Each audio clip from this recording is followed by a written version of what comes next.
So today I'm going to be throwing a bowl, and I'm using roughly 2 pounds of clay here. What I like to do is I like to look at the lines in the clay from the wedging and see which direction those lines go, and then I make sure those lines are going in the same direction that my wheel bat spins. So my wheel bat spins to the right, my lines are moving towards the right, if that makes any sense. And then I'm going to kind of slap it onto the wheel bat there. And my first step is making a small seal at the base of the clay. This just prevents any water from getting underneath of it, causing it to slip off the bat or anything like that. And now we center. So what I do is I push down with my, looking at the video, it's my left hand, but it's my right hand. And then with my left hand, I'm just supporting the sides of the clay, because when you push it down, it's going to want to go out. It has nowhere else to go. So with my left hand, I'm controlling that. And when I push down on top of the clay, I'm using that kind of meaty part of my thumb on my palm. And then I wrap my fingers around the clay. And with this hand, I'm using my ring and pinky and that part of my palm just to control how far out the clay goes. You always want to have two hands on the clay if you're working with it. You don't ever want to just have one hand on there.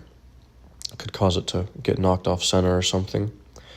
So now that I like where it's at, centered, I'm going to cone up using my ring and pinky, and I just squeeze in really tight, and then it's going to come up, and then once it starts coming up, I'm going to kind of just pull it straight up to my nose. You want to just pull it straight up to where you're looking over it, and that's going to help center as well, and also get out any twists that might be in the clay body itself.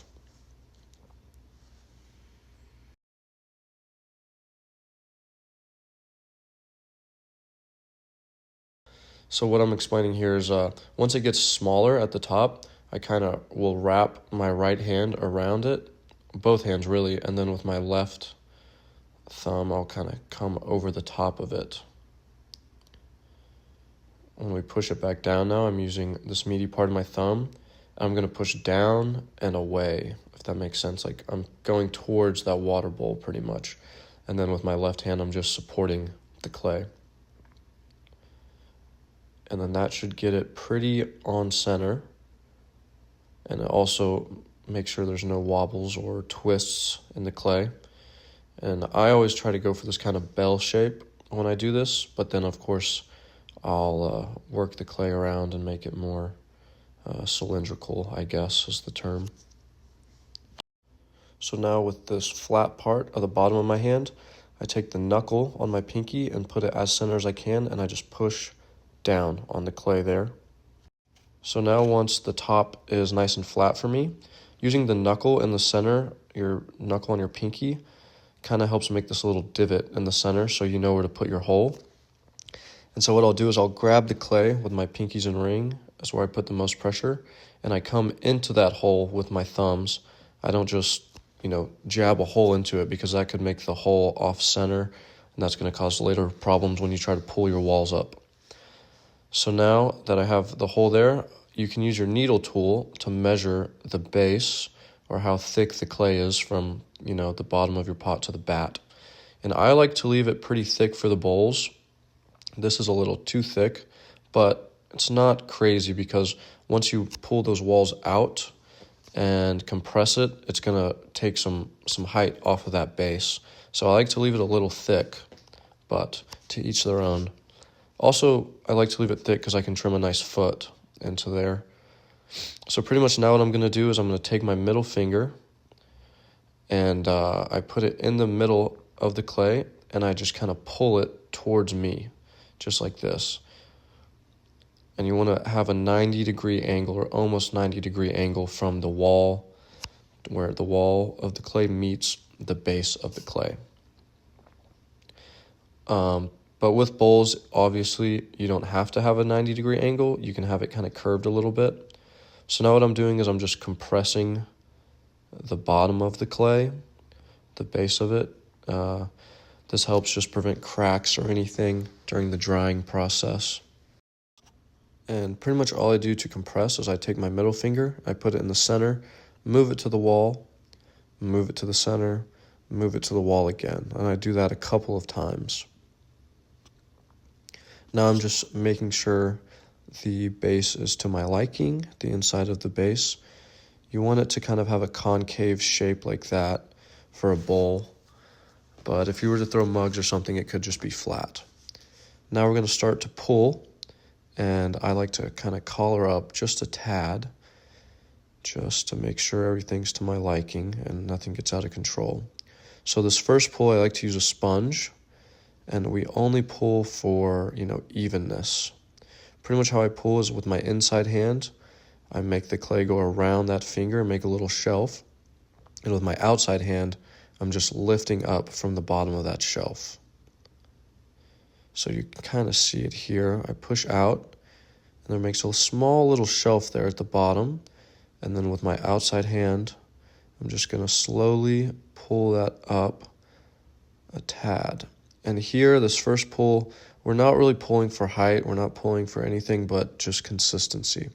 We just want the walls to be consistently thick, with the same thickness all the way through. Obviously, that's going to vary with what you're throwing.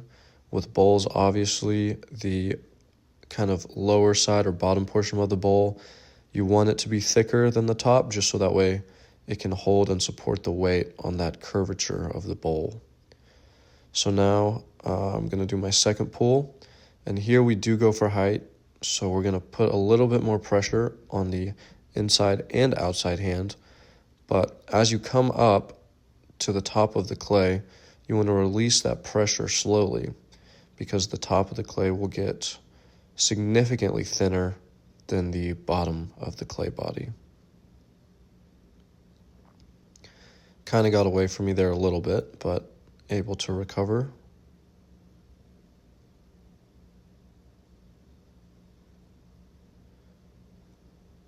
I usually only do 3 pulls. I also always try to compress the rim like that you just saw after every pull. It just kind of helps it from getting uneven at the top and having to cut a lot of that clay off. Now for my third pull, I use my pinky and palm, or bottom part of my palm, I guess, just to kind of, get as much clay up as I can and put more pressure on it. You also always want to collar up and collar in. You want to get kind of a volcano shape, because once the top of that clay comes out past the bottom, you're not going to be able to bring it back. So here you can see that shelf is more prominent as I put more pressure.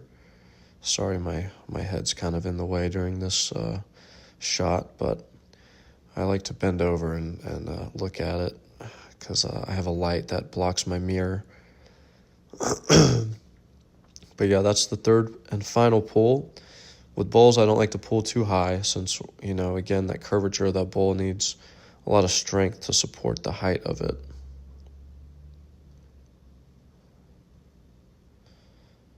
Compressing the rim. And then, see this little excess clay at the base there? I like to take it off when I throw bowls, because you're not going to be able to after you make the bowl shape, because it'll cover up and it'll be hard to get to. So I just take my needle tool in at an angle until I can hear it scraping the bat, and I let it go around a couple times. And then I take my needle tool from under until I touch the piece, and I'm just cutting that off. You make a small little, slice, I guess, and then you can just pull that excess clay off. And I've always tried to pull as much of it up as I can, but I'm not perfect, so there's always a little extra left over.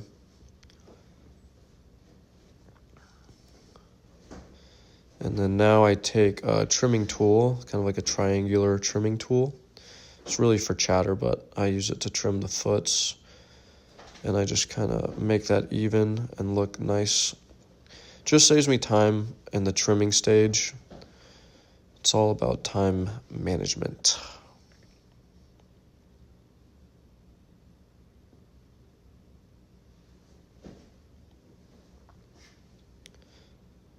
And now we're going to start making the bowl form.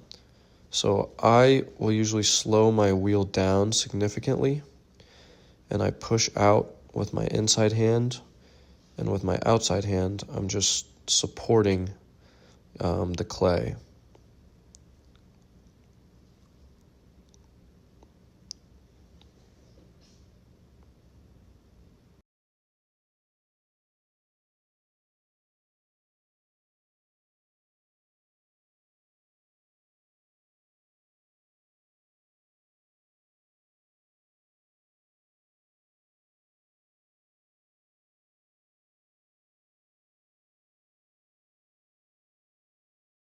So the rim of the bowl, you can see it's getting wonky on me a little bit as I just kind of nicked it there.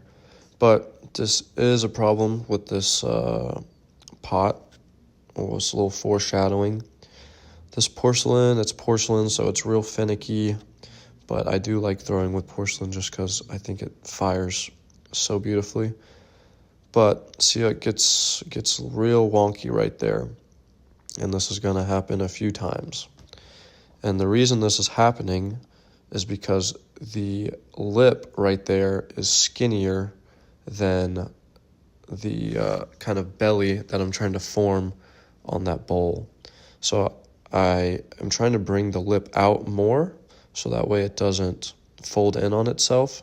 But this happens a few times during this throwing this bowl. But that's the thing with pottery, is sometimes things just don't go your way, and you just gotta figure out how to fix it.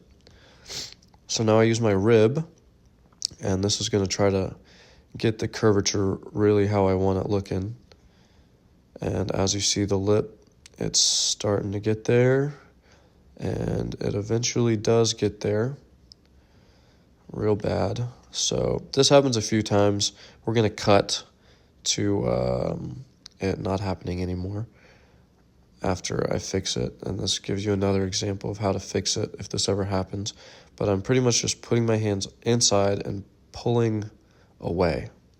That's the way I've learned or taught myself and learned how to do it. Other people, I'm sure, have other ways, and also I'm sure more preventative measures to stop it from happening. But let's cut to the shaping part.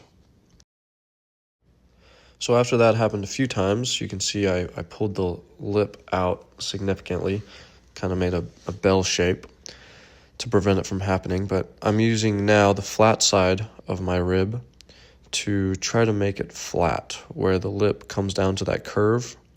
That small section of the wall there, I like it to be flat. I don't really like it when it flares out. I don't find it too appealing, but everyone, makes their own bowls and finds their own things that they like about bowls. But I don't really like it when it flares out. So I'm just putting slight pressure on the inside and pressure on the outside to make it a little flatter, more straight, I guess is the correct word. And now we're taking all the water out of the bowl there. And you can see how just finicky the porcelain is. Me just putting slight pressure on the inside causes it to kind of knock off center a bit. But once we get all the water out, I take the sponge and I just kind of try to even out the base there. And now the last part is the rim or the lip of the bowl. So it's not too uneven, but I always like to just do this. I take my needle tool and I cut into it, and you can see where it's thicker and skinnier on some sides. And with bowls, it's always a little tricky because they're just so flimsy when they're wet on the wheel. So I pull this up, and then now we have to obviously fix this. So just pulling it back out with slight pressure. Use my sponge to kind of make the lip a little less jagged. But yeah, that's pretty much the end of this. The bowl looks nice to me. I hope this was informative a little bit. And thank you guys so much for watching. Hope you enjoyed. Hope you guys can go throw some bowls now. But yeah, thank you guys so much and have a good one.